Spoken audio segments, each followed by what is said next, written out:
Wave at Steve. Well, welcome to this workshop of the Hopkins School Board. I'm Chair Jen Bouchard, and we have kind of a unique format this evening. We're starting together here in the boardroom, and then at 6:30, we'll be departing for a facilities tour, which is something we typically do every year. Did not do it last year because of COVID-related circumstances, so kind of excited to pick up the tradition again this year, and we'll be departing from the front of Eisenhower at 6:30. So if there are community members who are interested in the tour, you can meet us down there at 6:30, and we'll give you a schedule of the buildings that we'll be visiting. So our first agenda item this evening is an exciting one. We have our student board representatives here with us, and so I'll turn it over to my colleague, Director Peterson. Thank you. Yeah, so we just wanted this opportunity to get to know our board reps a little bit better. I think because we've all been remote for most of last year, we didn't get the opportunity to really get to know them. So we wanted to do a meet and greet. Do you know what we have? Isabella too? Yeah. Okay. And so Isabella will be here shortly, who's our junior cohort coordinator. But I kind of just thought, since we're not going to be standing up and walking around and sort of meet and greeting that way, that we would do a little bit of a different format. And what I actually have is very classy slumber party question cards from my daughter's closet. And everybody gets to pick one, and we're going to answer one fun question to get to know each other a little bit better, because otherwise it just feels really awkward. Or maybe for some people this is more awkward, but not for me. So don't worry. I went through and made sure it wasn't like, which rock star do you have the biggest crush on, or anything like that. So they're all like relatively acceptable and not embarrassing for the most part, I don't think. But if you don't like your card, you can pick a different one. And then because Parker hasn't had the opportunity to meet all of us in person, if you guys want to, when you answer, tell him who you are as well. That would be awesome. Oh no.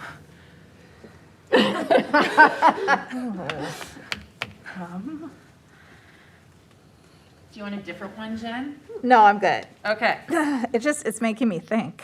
Well, excellent. Go So, way back. We won't put our reps on the spot. We'll allow us to embarrass ourselves first.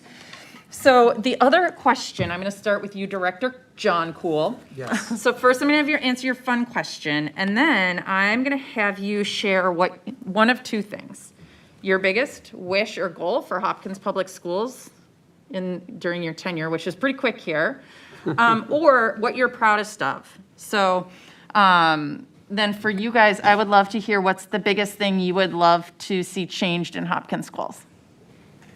So, fun question, and then either what you're proud of or what you really want to accomplish. Cool? Awesome. All right, Director Cool.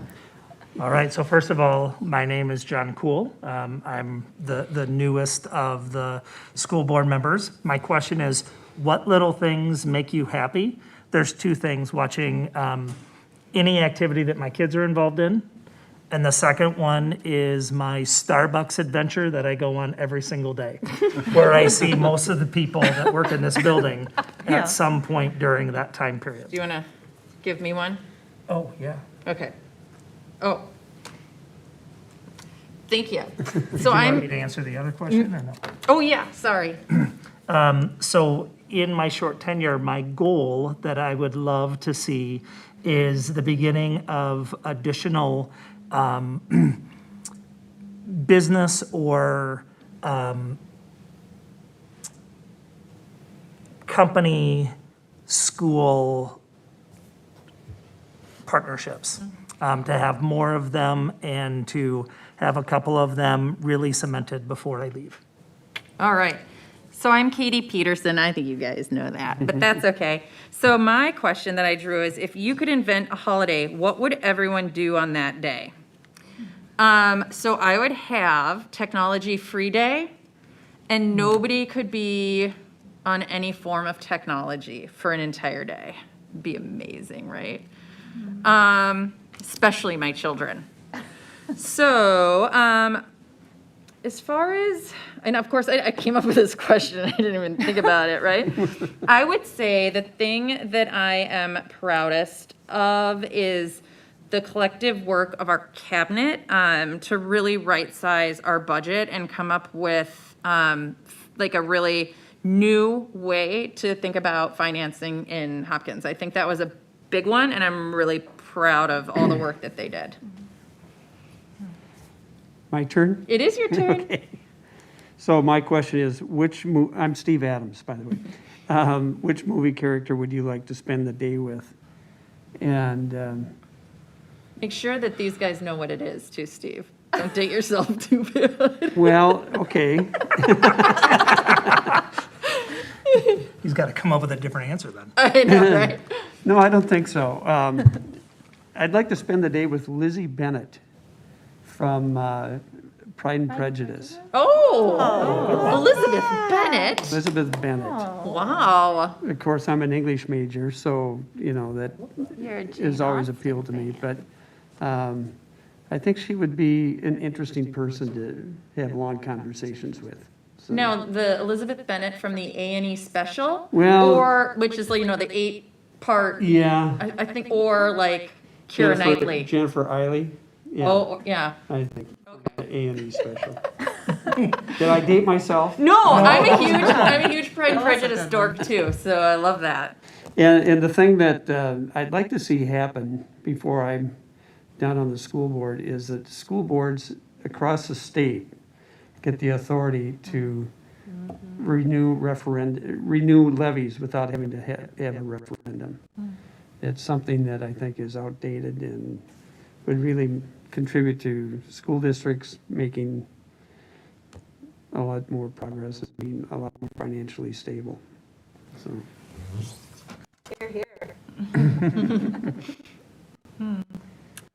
Well, I am Rhoda. I'm the superintendent, and I kind of don't like my question. Oh, what? But I will answer it. The kids would probably like it. I don't know.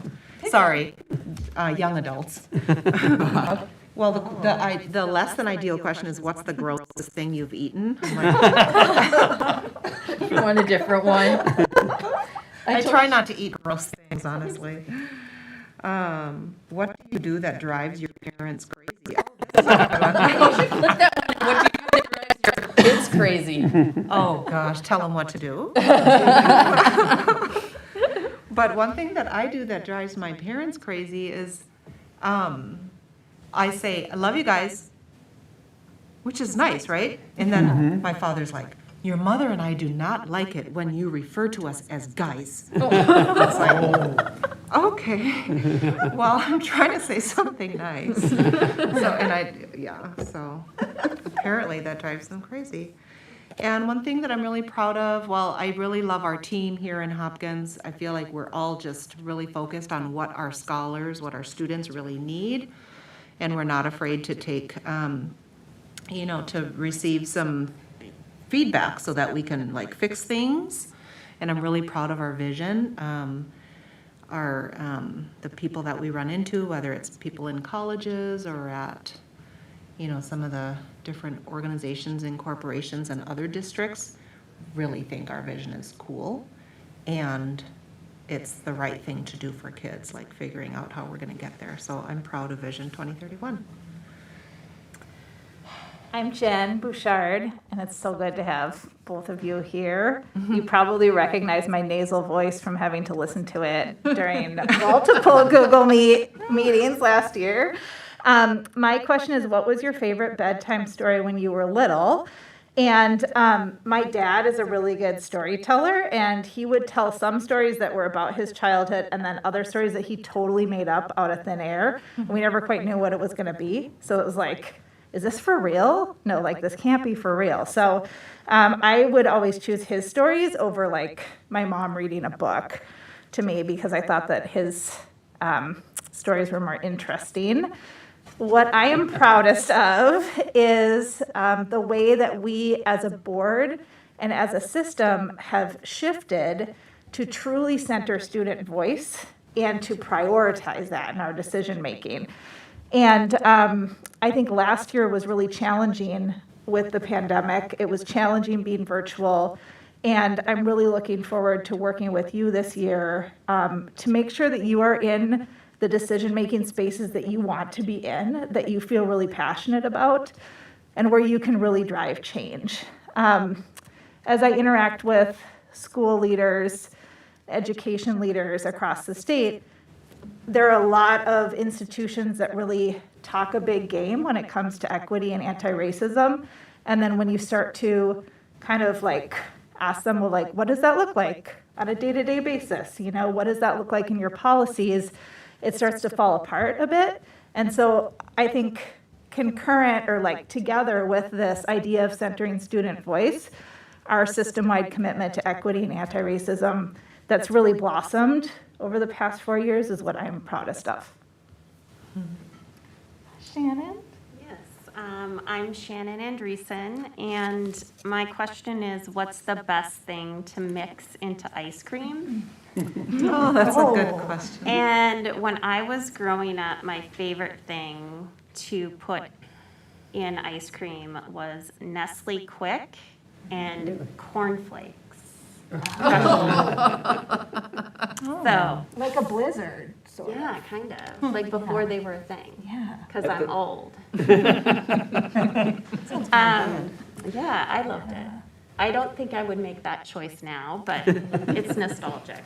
And the thing I'm proudest of, I think, is the ways in which, even during the pandemic, the school board and I think the district as a whole really sought out and was able to get community engagement and to bring the concerns of our community here to the board table. So yeah, I hope that that continues and grows over the next few years so that everyone has a voice. Hi, I'm Tanya Khan, and let's see, what was I supposed to say? Did you get a question? Yeah, but okay. So if I were, the question is, if you could only wear one color for the rest of your life, which would you choose? And my favorite color is navy. I think it's such a flexible color. You can wear it anywhere, and it looks great. And you're wearing it tonight. I know. I love wearing navy. And let's see. What I'm most proud of regarding our school district is really the way Rhoda has really committed to everything she says she wants to do. And that's really wonderful, especially during COVID. And if there's a problem, she immediately addresses it. And she always has time for all of us. And if I text her, she always responds immediately, I'd say. And that's really hard to do with this entire district because I think it was really hard during COVID to predict anything. So yeah, I'm proud of Rhoda and I'm really grateful for her leadership. Thank you, Tanya. All right. Imani. So I made them all like embarrass themselves first. So. Okay, so my question was, which hobby would you like to spend more time doing? And I think I would probably say canoeing, because I started canoeing in 7th grade with the YMCA, and it was just really, really fun. I think it's something that I'm still passionate about today. But when I heard that the Boundary Waters was closed, I think, I didn't get to go there again, so I think that just really made me a bit sad and down, but if I could spend more time doing it, I would.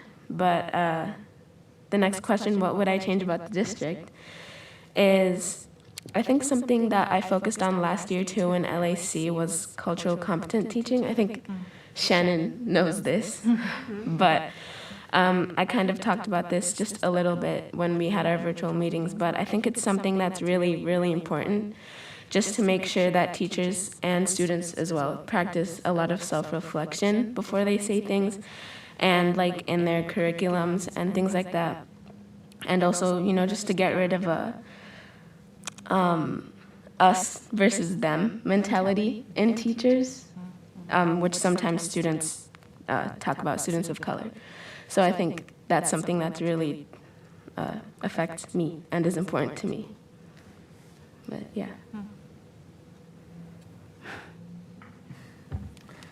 Hi, I'm Parker Chelikowski, and let's see.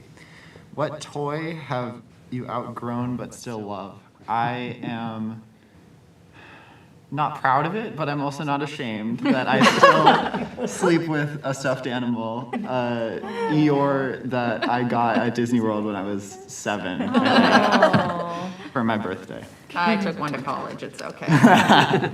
That's cute.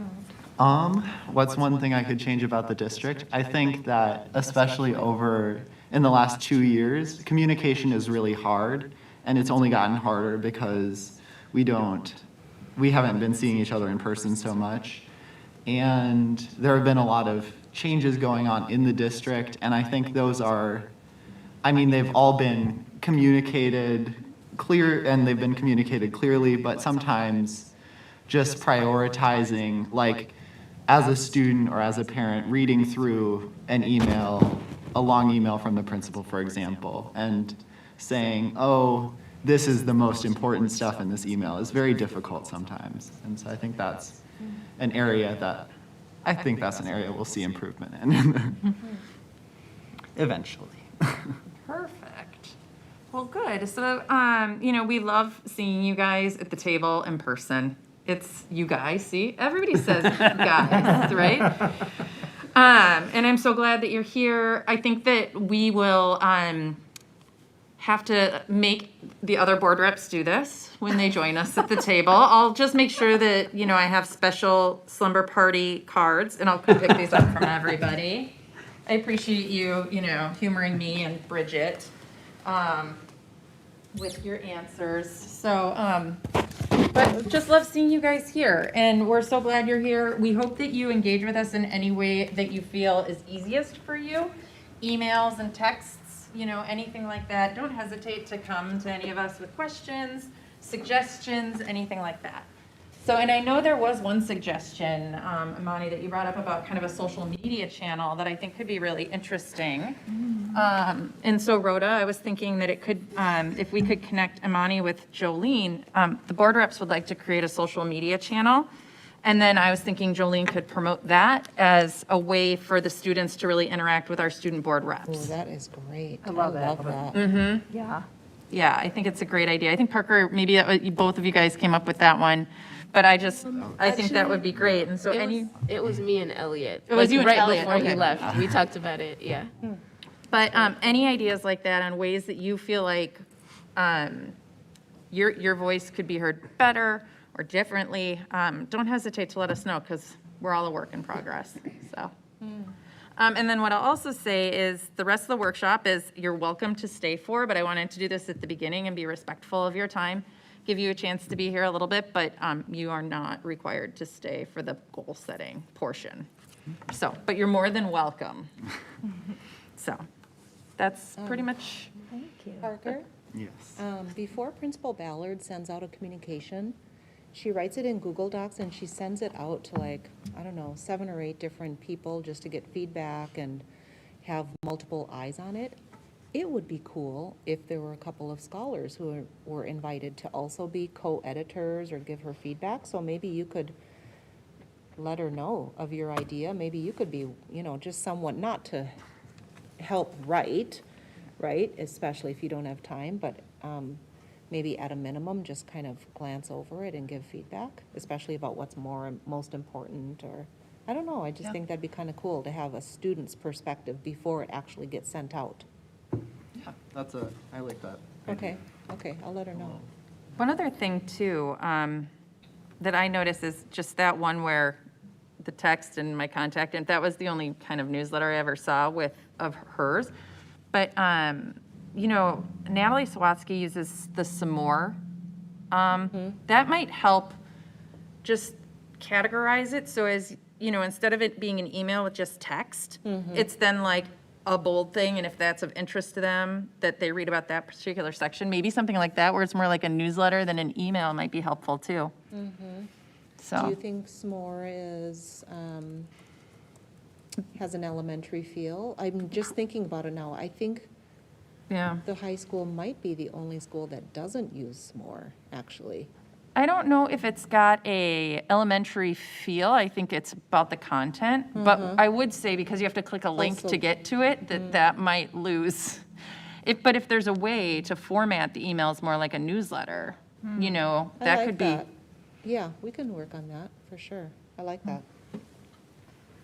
I have a really specific question. You don't have to answer it here at the table because I would assume that you'd want to get the other student board reps' input on this as well. But since we've been referring to students as scholars broadly across the district, I was wondering about your thoughts on if you want to keep the title of your role, student board rep, or change it to scholar board rep. So something to just kind of reflect on. And the power is yours. Or if you want to call it something else, we can absolutely talk about that too. So I just wanted to throw that out there before we wrap up. So thank you so much, Imani and Parker and Director Peterson, for that fun little meet and greet slumber party card. Right? Well, I was prompt. picturing like chips and dip and, you know, all of us with bunny slippers, but I did our Exactly. best. Well, we could try that next time. So for the second part of our meeting here in the boardroom, we'll continue our board goal setting conversation. So this is a conversation we started 2 weeks ago at our board retreat at the high school. And it was really wonderful. So Ann Erdl, our Director of Innovation Design and Learning, trained the board on the Hopkins Lab operating system, which is a system that community members throughout the district are using to operationalize Vision 2031. And so we as a board are using this system to set our goals, just as the district leadership team used this system to set our goals. I am the first to admit that I'm not super experienced with the lab operating system. I think that I have the broad brush strokes, but I will probably be relying on Rhoda for some help as we kind of walk through these. But we walked through a goal topic at the retreat, and it was what became our goal area 1. So calendar and schedule equity. And then again, aligning our goals with the leadership categories that our district leaders use when they're engaging in their goal setting as well. So I took a stab at the leadership categories just in parentheses there, but if board colleagues want to change those, we can absolutely do that if you can think of a category that fits better or one that we should add in. So at the retreat, we identified, so the first step in the lab operating process was to identify a goal statement and a theory of action. So we can kind of take a look here at our goal area 1, and this is everything that we identified together at the retreat. So the goal statement is that our current calendars and schedules do not serve the needs of all scholars in our district. We will co-create new calendars and schedules that serve the diverse needs of our scholars and families. So then the second step is to identify the drivers of the issue at hand. So like, what are some of the things that influence our calendar setting process and scheduling? So we identified some of those things, and you'll see them there. I'm sorry, that's not big at all on the screen, is it? Board colleagues, you have access to this Google Doc if you want to pull it up Yeah. on your devices. Parker and Imani, do you want me to share it with you? Yeah, sure. Yeah. I wonder if I could search you if you come up. Yes. Oops, sorry, Parker. Uh-oh. All good. I have Parker if you need me to share it with them. Oh, no, an error is occurring. I got Yeah, would you do it? Yep, Thank you. I got 'em. Apparently, I caused an error. So you can see some of the drivers there. And then the third step was to identify work, so like processes that feed the drivers. So we identified a list of those. And then once we have an understanding of step one, which is the theory of action and the goal statement, and then the drivers behind that, then identifying change ideas and key actions. So this is like the action steps that we can take to pursue this goal. So we identified a few there. And then measurable impact. So like, how are we going to measure this thing that we're setting out to do, right? And so I've been, thinking about this process as a way to identify like, what do we already know about the problem? What do we not yet know about the problem? And maybe one of those action steps becomes like, we need to research more about this problem, or we need to engage with our community members more about this problem, right? So I thought what we could do from between now and 6:15, because I want to give folks a break before we go on our facilities tour, is walk through, we'll see how far we get. We can continue this conversation on the 14th if we don't get through all of it tonight. But walk through some of our other goal areas. So I drafted some goal statements, which is that step one in the lab operating system based on priorities that the board identified at the retreat. And so take a look at goal areas 2, 3, and 4 and choose one that like either you don't like my goal statement at all and you really want to change it, and we can start there, or it's like, okay, that's one that I feel ready to engage with. So I'll let one of you pick where we're going to start. Goal area 2, 3, or 4.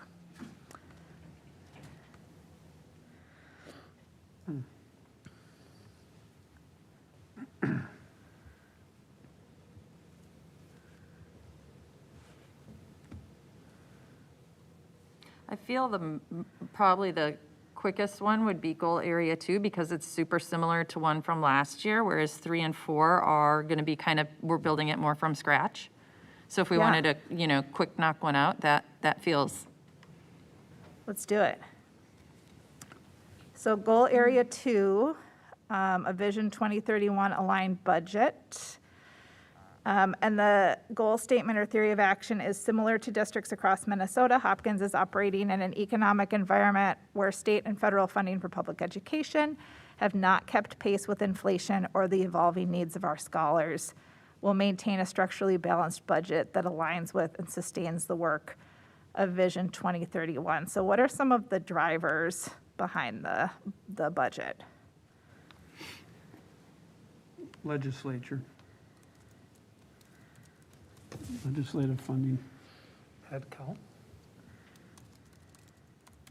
Yeah, enrollment. Yeah.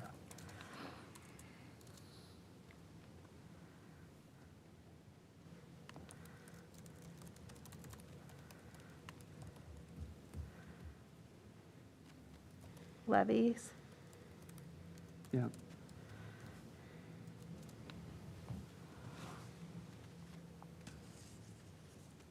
Competing priorities at the state level.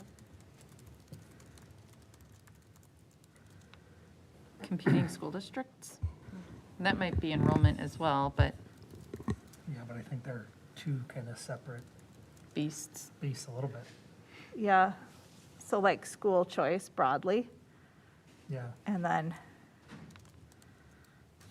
petition with other districts.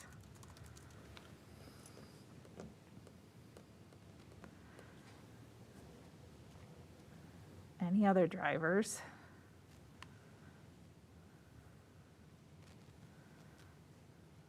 We have our internal drivers as well, right? See, this is where I get like a little lost in the weeds between step 2 and step 3. Like the drivers and the work that feeds the drivers, I start to overthink it.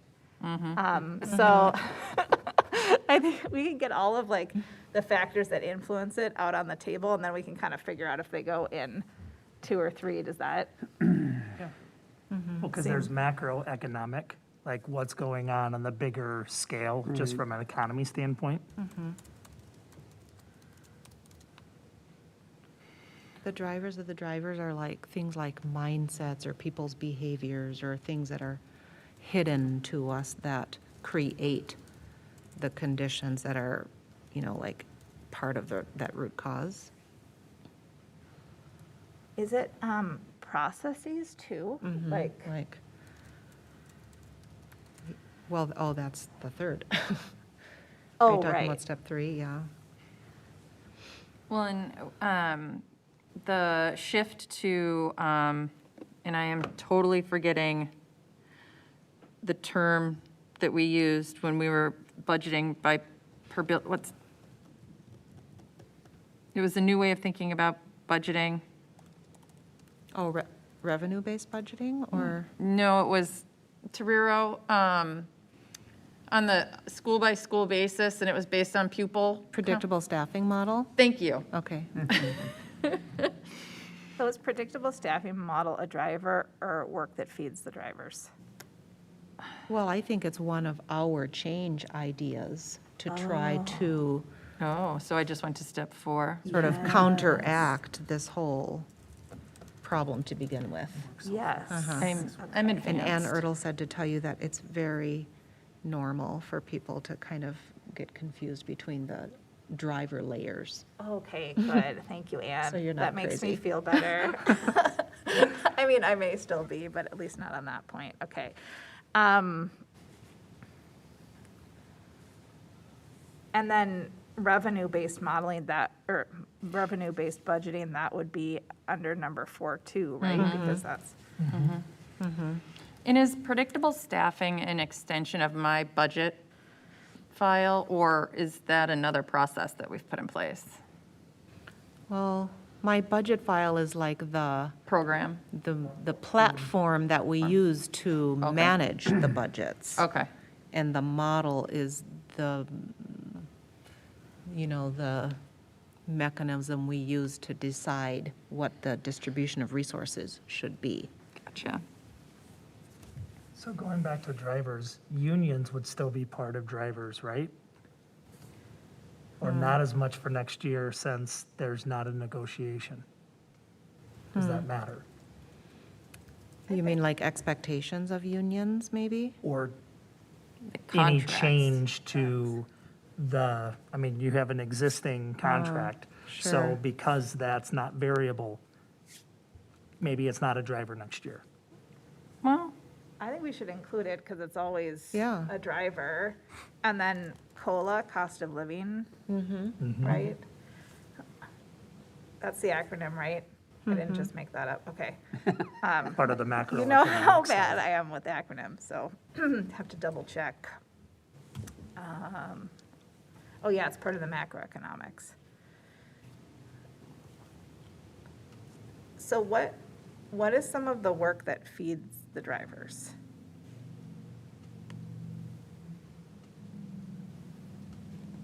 well, I mean, we covered predictable staffing and revenue-based budgeting.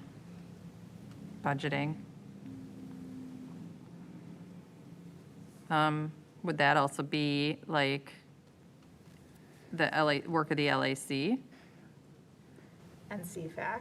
and CFAC, yeah? So maybe it's community, Well, I don't know. most of the drivers we've identified are more like negative root causes, right? Because we're trying to talk about a problem statement around a budget that's that's moving toward being Vision 2031 aligned, but still coming out of a traditional way of budgeting. Would a positive piece be the enrollment increases that we've seen based on marketing and a lot of the work that has been put in? Yeah. That's something that is pushing the driver or feeding Mm-hmm. the driver, Yeah, I think enrollment in general is a driver, right? for sure, I mean, literally. And that's more on the positive side. Could be Well, the key positive or positive negative. side, Uh-huh. right. So things that are feeding enrollment could be our marketing efforts, the narrative about Hopkins, right? I think like the Hopkins identity and narrative broadly has shifted. So that could be feeding it. Well, I think too, additional immersion opportunities, the outdoor, the Spanish, in addition to Xinjiang, has definitely kicked up. Yeah, innovative programs. Yeah, I like that. I like that too. Creative programs.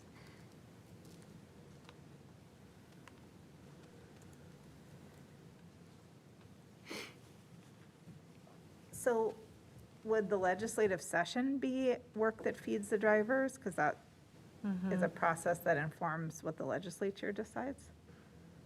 Well, Ideally. yeah, right, like their individual or collective priorities, their timelines,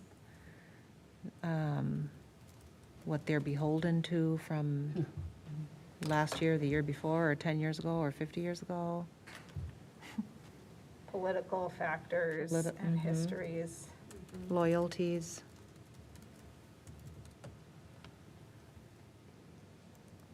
And then any federal action as well, like we experienced during COVID with the large different relief packages.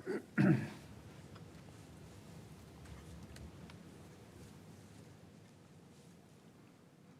school meals. School meals. Okay. Are we satisfied with the drivers and the work that feeds the drivers, or do we think there are more things? And we can always come back and add to it, you know? Like, I think it might actually be helpful to step away from the conversation and kind of think like, oh, I mean, that's always where I do my best thinking, is when I'm not in the environment where I should have had the answer, you know? I'll be driving home and be like, oh my gosh, I just thought of 8 more drivers, right? Yeah. So I think if we have that opportunity and then can come back on the 14th, we might have more ideas. Okay, should we move into change ideas and key actions? Oh, I should add CFAC, Yeah. the CFAC process, right? Under number 3. Okay, change ideas and key actions, predictable staffing model, revenue-based budgeting. I'm trying to figure out, because I think we had agreed at the retreat to integrate community engagement and any sort of professional development that we felt we needed as a board into each goal area. Yeah. So could that be part of the key actions, or maybe that's like a measurable impact statement? I'm not quite sure, but, you know, robust engagement with our community around the budgeting process. I think it's also around the innovative programming as well. Yeah, because it's like bound up, as we learned last year, right, in the same conversation. Yeah, so I would say, you know, something around like getting, you know, community input on our budgeting process. Well, then also how the enrollment has a direct effect to that. I feel like I've heard more parents talk about some of the good news that they're hearing about increase in enrollment, and that gets them more excited because they know that that's pushing the entire district into a better situation. I think parents don't know that unless they hear the board and administration officials talking about it. So I think that's a good thing. Clearly, a lot was learned last year by parents and people that live in the district because they're talking about it actively. Well, I think, I mean, we know the beast that is, you know, state funding for schools, but I think that's absolutely right. I remember very clearly when there was a parent that had chosen to pull their kids from Hopkins, but still was angry about programming decisions. And, you know, I very gently explained that when you pull your kids, that affects funding, and this is exactly the type of scenario, right, where enrollment drives programming. And I think that there's a really big lack of understanding around that, for sure. I agree with you, and I think there's a hunger for more understanding around it. And I think we saw that last year, kind of as we were leading up to our community engagement sessions, right? That like what we were hearing from the community kind of helped drive what we discussed at those engagement sessions to help get at some of those burning questions. Right. And so I think we have an opportunity to push even more with that this year, to push ourselves even more. Yeah, and maybe it's an opportunity for, Steve and I, as treasurer and the people that sit on CFAC, to even do like a board budgeting for dummies. We would put it more nicely, right? But like, or just board budgeting for dummies, but like help explain like, these dollars can't be used for teachers, right? These dollars are driven by enrollment. I mean, I don't think people get that.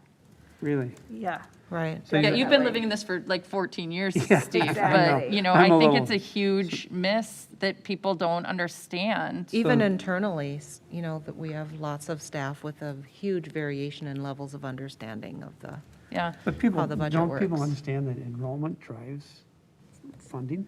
No. Really? Okay. not to the level, yeah, but, not in that very No. literal sense. I yeah. think they also don't understand that a lot of like, I think there's three things that enrollment drives, that the unfunded mandates that were required, and that is can be a huge drain. And then the way that the dollars are allocated. It's not just like we get $100 million that we can spend willy-nilly, right? I don't think, but I think there's like big overarching themes that our community just doesn't understand, that causes a lot of strife because, again, they don't get it. Why'd they cut that?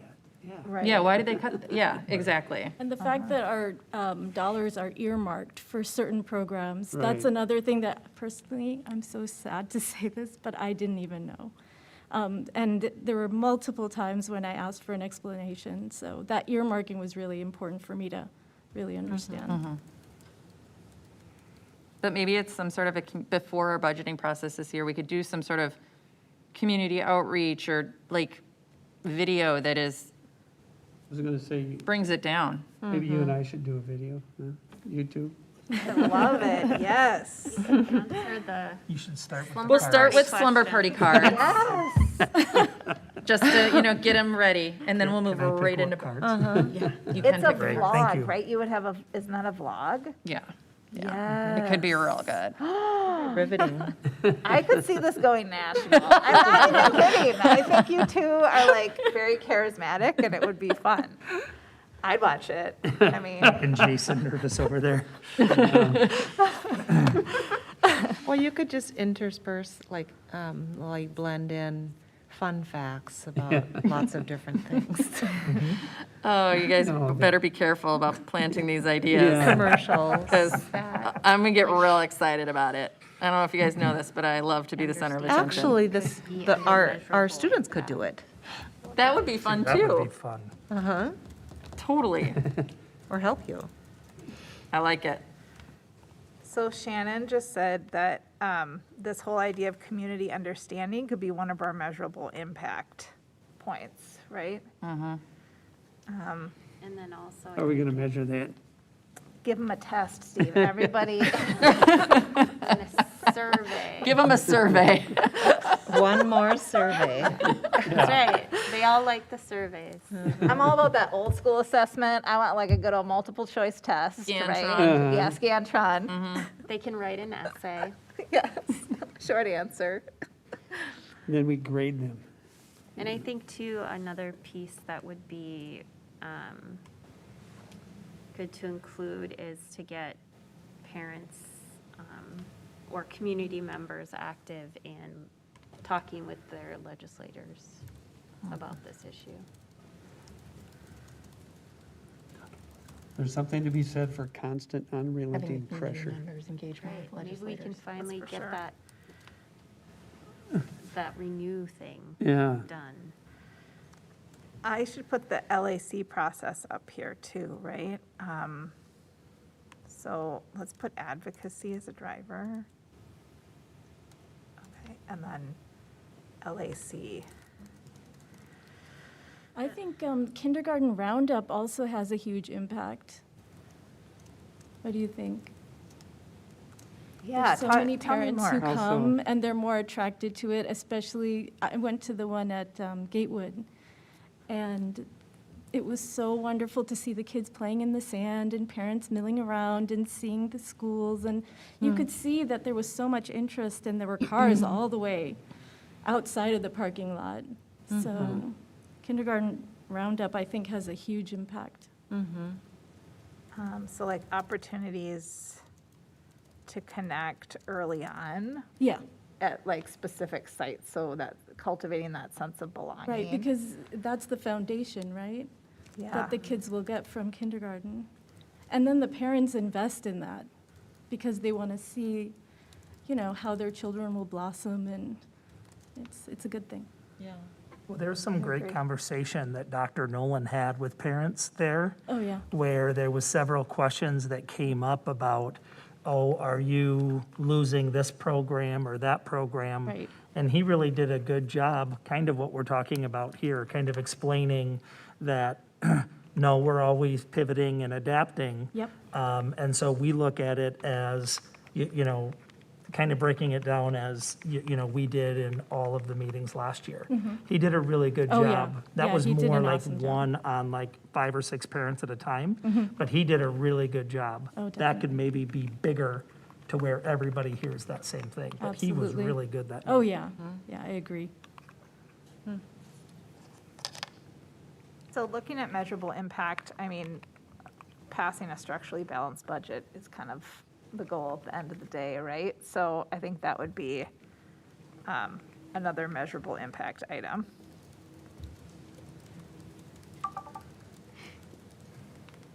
Aligned with Vision 2031.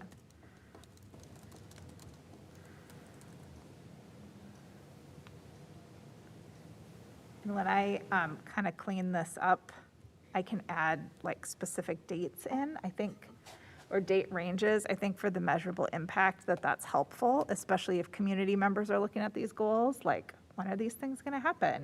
When can we be expecting this? So I'll see what I can do there and bring a revised draft back to the board. That's so optimistic. It'll be an optimistic draft, So I don't know what that means. So, Like chomping at the bit to see what our board goals are. oh, you mean that like people want to see our board goals? Oh, I see what you mean. Yeah. I don't know. I've had a lot of good conversations about our board goals with community members, especially board goal area 1. As people have been reaching out, really wanting that later start time for secondary. It's like, well, we're on it. We are hearing you and representing that priority in our board goals. So, Does it seem like elementary parents are open to earlier start times or not sure about that yet?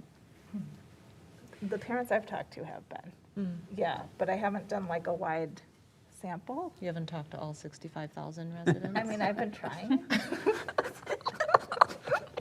I don't have all their numbers. I can't text with all of okay. What them. have you been doing, Jen? I know. I know. I really need to get on that. How does this feel? And then like, Rhoda, can you check our work? Like, did we do the lab operating system correctly? Can you grade it? You're following the steps really well. Okay. The drivers of the drivers is a confusing part, but Yeah. Yes. it's important to dig deep so that the solutions you come up with are actually related to how well you understand the root causes of the situation and why those root causes exist. So I thought it was good. Yeah, good. Is there, thank you. Shannon. I don't want to necessarily go back in the process, but I'm just thinking about how one of the things that drives the funding from the state is very much what narratives are out there about public education. You know, we get, well, at least I get publications that talk about how much money schools have and how we're just failing all the time, and we should get credits to send our kids to private school, all that kind of stuff. Whole voucher conversation. Yeah. Would that be, because it's a narrative, would it be something that drives the drivers? Like, Yes, that's what I was okay, thinking of. all right, yeah. sorry, I put it in the wrong That spot kind of here. like public discourse or lack thereof. Lack of confidence Right. or high levels of skepticism, like what are you actually doing with those dollars anyway? We shouldn't give you so much. And that's why they're all earmarked. Yeah. Make sure you do this, make sure you do this, Yeah. make sure you Yeah. do this, yeah. Well, I think in general, there's a negative impression of public education, at least at the legislature. And I've heard, committee chairs say that our public education in Minnesota is a failure. And I'm thinking, what? But we have to change that perception. That's not just on us, so. So I think like a driver of that is that, to a degree, the public school system has the way that we measure, whether students are learning and what they're learning, and the way we talk about students learning and what they haven't learned yet, we sort of are creating our own conditions for people to be skeptical. Right. Right, because we come from, we have sometimes a deficit mindset about not what the strengths and talents of every scholar in America or in Hopkins or in Minnesota are, but what they can't do, what the deficiencies are, right? And I think we need to do a better job of talking about students' strengths and talents and gifts, because we know that every scholar has them, and then come up with a measuring system, a way of measuring those skills and attributes. Yes. We do ourselves a disservice by being so negative. Like talking about learning loss. Talking about learning loss. Achievement gaps. Right, achievement gap, Yeah. exactly. But parents also put a big priority on standardized test results. Yes. And I don't know how we change that. But because we do.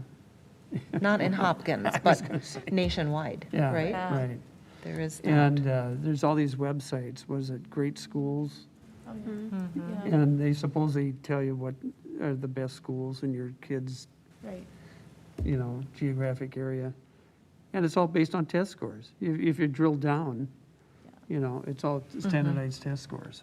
Well, So- didn't Minnesota even start the report card for districts? Yeah, Yeah, yeah.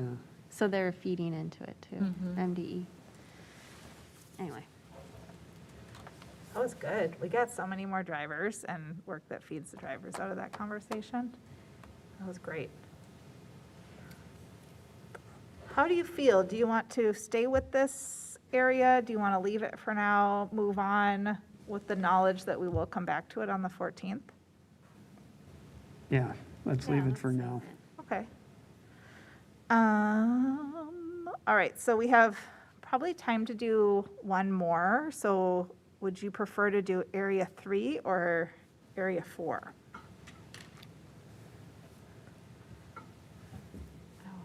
I feel like goal 4 is more timely. And more contained.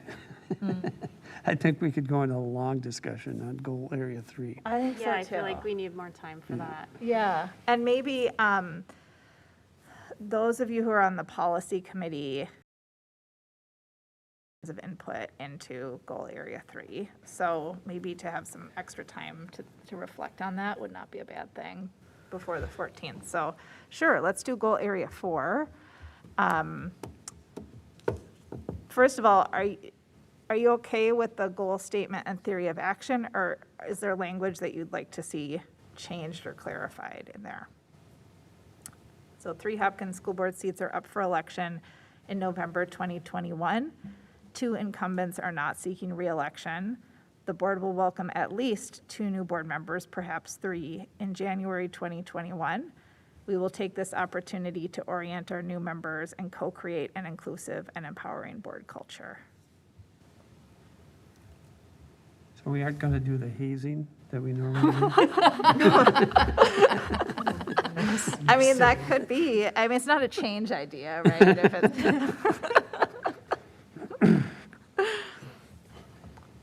Maybe those cards, the slumber Yeah, party sure. cards. Make them do slumber party cards. That would scare a lot of people away, no offense. we found our new thing. This is how we team build now, is slumber party cards. So I'm wondering about what this opportunity means. Is that referring to that there's new New board members coming New on? board members, yeah. Okay.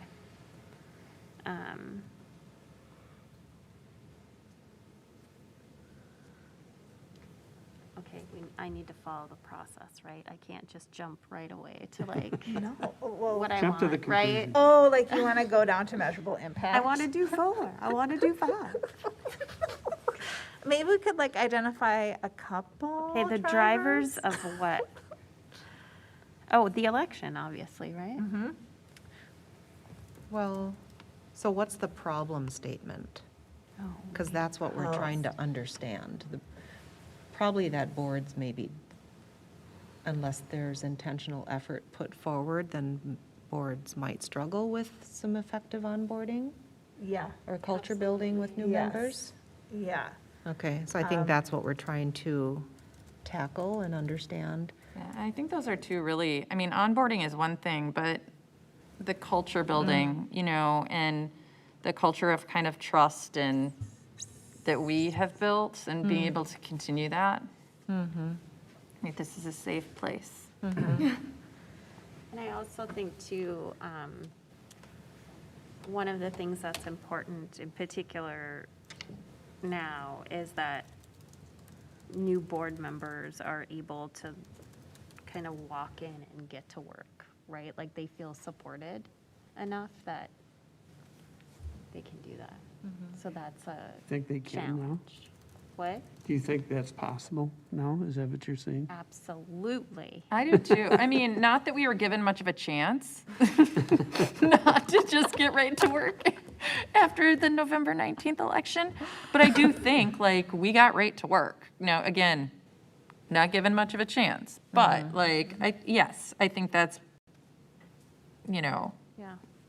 proof of the ability to really be effective quickly. Or maybe it's not a problem if you're able to Well, I become think we need effective. to like, Get another pandemic? Yeah, Well, in all seriousness, one of the hardest things, regardless when you come in, if you're coming in January, you're having to figure out what happened in the first, 4 months of school and all the decisions, especially the financial decisions, because all of those financial pieces are in major discussions January, February, and March. And you're trying to figure out what LAC means, why does Steve know so much and you don't feel like you know as much. I think there are a lot of stressors that come in, and quite honestly, even though, people have spent an enormous amount of time to try to onboard a new member, at the same time, all of those individuals are doing their responsibilities at the same time. And so it's very difficult. You're trying to do jump rope in between the meetings to make sure that you are, you're involved in votes right away. You're trying to understand how to figure out what your role is on the board, how you're going to do all of the additional boards that you sign up for right away, or committees. And I think it's a lot more overwhelming. I think you all did a fantastic job. I think it is, I think it's amazingly challenging. yeah. So, I was kind of adrift for at least the first year, because all these acronyms, my God, we've got a lot of acronyms. I don't know, how did you feel, Tanya? Oh, yeah, it was very confusing. I was Yeah. like, oh my gosh, I have to know all of this? Yeah. And I had to keep on going back to it, yeah. It was really, LAC and MCAs. and there's so many ANAs. other It's a things, list, yeah. right? Yeah. Weren't we Somewhere given a there list? is, I think. Yeah. Yeah, we had a somewhere there's list. Yeah. Yes, we do Did have a you? list. Yeah. Okay. I referred to the list, yeah. I think I precipitated that list because I was in a daze for the first year that I was on the board. I'm still not satisfied with the No, goal statement and theory of action, so sorry, I'm a little I hung don't up. think we should say that it can be challenging for us to welcome. No, okay, so it's this whole idea if there is not intentional action, it can be challenging, Oh, okay. right? Yes. So that like, Yes. that's the Okay. problem we're trying to solve. Like, we want to make sure that we're intentional about the process and not haphazard. But I still don't think it's worded I well. would say instead of welcome, to say onboard or train. Like the MSBA training sessions? Is that what you think? Oh, okay. Yeah, that would be really great. Yeah, that's one of Yeah. important piece.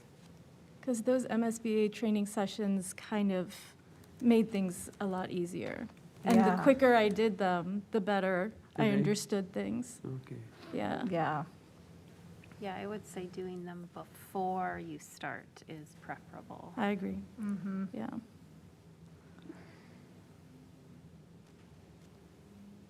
And I think, John, you said that you like immediately did all of them. Right. Well, you feel when you're by yourself. I think there's a difference when you have three people and then when you're by yourself because you really don't know what the right timing is. So I think I felt a little bit more like a boot camp. And especially because there was so much going on in that short period of time. Yeah. So, but that's how every year's going to be, so it doesn't really matter if it's a COVID time or not. Right. I think there is a very good opportunity to, to set people up with the right skills to be able to navigate, all the steps to really be like adding value and not just being another body. Absolutely. Well, and I think the sessions we did when the four of us, four of us, but Steve didn't attend because he's a pro. He's a ringer. Was super helpful with Rhoda in the cabinet. What I will say is it felt like a lot on Rhoda, but there were 3 members, but maybe there's a way to not necessarily tie up your time as much and engage or empower individual cabinet members for that onboarding. Because I know it was once a week for like 4 weeks. I think we were here Wednesday afternoons or something. And that's a lot to ask of you in particular. And Nick would come in sometimes or Torero would come in, but maybe there's a way to empower Nick to have his session and empower Torero as well. Unless that was just the most fulfilling part of your whole week, Rhoda, in which case, carry on. Well, it was a team effort and it was a lot of time, but it was worth it because it benefits everyone when that relationship is built right away. Yeah. And you can't build it without that, investing that time. So I'd want to get feedback on whether or not board members experienced it as helpful and productive. I mean, it was awesome. And I loved having Yeah. you there. I just didn't know, like, No, we enjoyed it. okay. Yeah, for me, that was the most helpful. I mean, the MSBA sessions, that my brain doesn't really absorb that sort of stuff. I absorb things by way of conversation and question and answer and not being presented to. So for me, those were the pieces that were really helpful in getting me up to speed, those meetings. Okay. Well, and I think, during my history on the board, it's like board members who are already on didn't know what was happening during the onboarding. So there was I like did. there was like a lack of cohesion there. That was hard because then I became board chair right away in January and I had no idea what your onboarding process had been. So it was like, okay, like, do we need to talk about this? Do we not? So I think having, a really like holistic, intentional plan that we all know about, like even if we're not all doing the onboarding all the time, it's like, oh yeah, I know what the new board members are doing with the board chair because we developed this plan together, you know, and then that's something that can be replicated in future years instead of like reinventing the wheel each time. You know, and John, your situation was so unique, and it was like a crash course, like, whoa, you've got your first meeting in like 3 weeks, let's go, you know? But you're right, there will always be that kind of sense of time urgency because of when the elections are and when people get sworn in. So I think if we can do some work around this, one of you said this one feels very timely, I think it was Steve. Like if we can, was it? Oh, it was John, sorry. One of the bald days. I didn't say that. Steve said it. But if we can do some work around that process and having that in place, like before the election, so that we can just like hit the ground running with it, I think that's going to be great. Okay. I've got some thoughts. Yeah, go for it. I don't know if they're drivers or food for drivers, but one of the things that I think makes learning how boards work difficult at the beginning is kind of this myriad of laws that are in place at the state level and policies that keep people a little bit at a distance from board work, and I think the structure of the traditional structure of board work plays into that, and it prevents people from bringing their full selves to the board table, and also impacts how you understand now what your role is on the board, in the community. If you are a parent, as many of us are, I think that is there's a lot of struggle there, and a lot of it is fed by structure and policies and tradition and, well, this is how it's always been done kind of mentality. What can we do about that? I have ideas.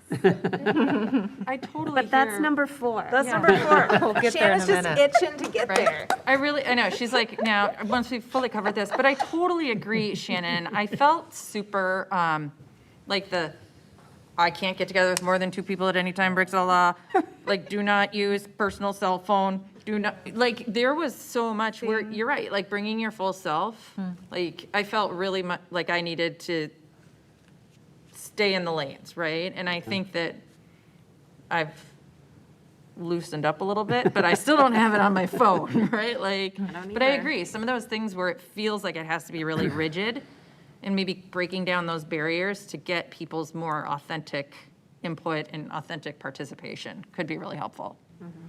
I felt I gave up some of my rights as I joined the board. Absolutely. It felt kind of weird. You know? Especially after you have a session with the lawyer. And Yeah. What's his name? Terry? Is it Terry something? Oh, Terry Morrow? Oh, and MSBA. He terrified me. I was like, so they can read all of my texts like I've ever written? He's like, yeah. And I was like, oh my God. That's why nothing's on my phone. Yes. Didn't say anything. So Shannon, what are some of your change ideas? Yeah. We can start to populate section 4. I want to start implementing the Circle Way into our workshops and other board works. I think I dabbled a little bit in using it with our equity and inclusion student group, and that went really well. And I think it's just a very powerful way to kind of break down those structures and be more authentic. And slumber party cards. Absolutely, those are going to Yeah. be our check-in every workshop. I love it. The name of the actual game. I don't even know. Oh, I mean, I think like some Table pre-work might be to identify like what is in statute? Like, where are the guardrails, right? Like, what Right. are the hard and fast things that it's like, yeah, no, like 4 of us can't get together and talk about something that we're gonna vote on, right? Because that's a violation of open meeting law. And then like actually naming like what is cultural, right? And what do we have control over? And how do we wanna redefine what our culture is, right? So like, that could even be, you know, part of the process is like really naming those things and identifying them. So then it becomes like this intentional choice, like instead of, you know, doing this thing where, you know, like Jen runs all the meetings, like, or whoever the board chair is at the time runs all the meetings. It's like, oh, we're gonna have a workshop and this other board member is gonna facilitate the circle conversation at that workshop, you know? So I don't know if that's that sort of pre-work of identifying goes in number 4, but I'm gonna put it there now, just because I don't know where else to put it. I think it makes sense in number 4. And, you know, one of the things Steve had mentioned, you know, the list of all the acronyms, you know, just thinking about what you just said, especially with some of the guardrails, that is spread over, those different guardrails are spread over such a large amount of different documents that having a cheat sheet, very similar to the acronyms, but just, you know, so that it's not as overwhelming. You can kind of see like, this is the goal. If I'm communicating with my son's teacher, it's a good idea for me to say, hey, you know what, you're communicating to Zeke's dad, and you know, I'm not a school board member when I'm talking to you. Like things like that, that I think in our discussions, when we were doing onboarding, you know, I had to take notes to try to put all of that together. That could really be helpful to take some of that anxiety out of it, because it's like, okay, things that I need to be maybe a little cautious or, you know, just aware of. I really like that idea, and as you were talking, I was like, oh, we're creating this interactive student handbook, right? Like that's one of the projects for this year. Wouldn't it be cool to have an interactive board member handbook that we're like constantly kind of tweaking and updating, and that has that feature, right? Like, okay, here's everything I need to know in one place, and it's intuitive and it makes sense, and you know where to go to find the information. Especially some of those do's and don'ts. Yeah.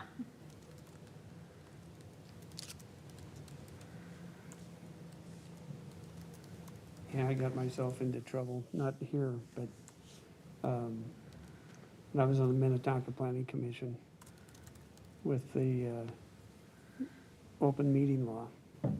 I didn't realize that emails constitute, or can constitute a meeting. And I sent out an email to a bunch of people. Immediately got reprimanded. The city manager. Well, especially if if somebody replies all and then it becomes Yeah, this right. conversation. Right. Well, I didn't get reprimanded, but he followed up with an email saying, don't reply to Steve, whatever you do, don't.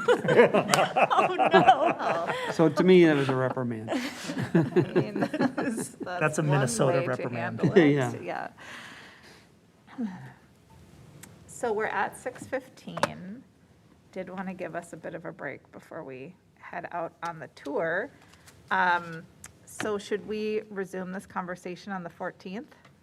Come back at it with fresh eyes. Thank you so much. This was really generative. I mean, I think we got a lot done. If there are community members who are watching on the YouTube live stream, and hope you enjoyed it, and we are about to head out for our facilities tour, and we're going to be departing from the front of Eisenhower Community Center, if there are community members who are watching and are curious about the facilities tour. So thank you so much. We'll end this portion of the workshop. Where are we going? Kevin.